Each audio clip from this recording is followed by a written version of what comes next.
تجربتي في مركز مشهور، أنا جيت على نصيحة واحدة من زميلاتي.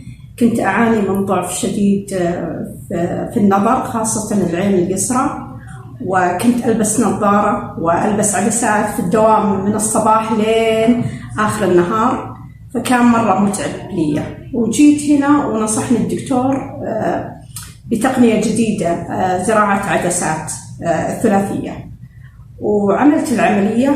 وكانت يعني كأن الدكتور حقق لي، يعني بما معناه حقق لي حلم إني أتخلص من النظارة ومن العدسات. يعني كان يعني جلست الشهور الأولى أنا ماني مصدقة إن ما عاد في ألبس نظارة ولا عدسات وأشوف طبيعي من دون ولا شيء، يعني كأن رجعت قبل النظارة والعدسات.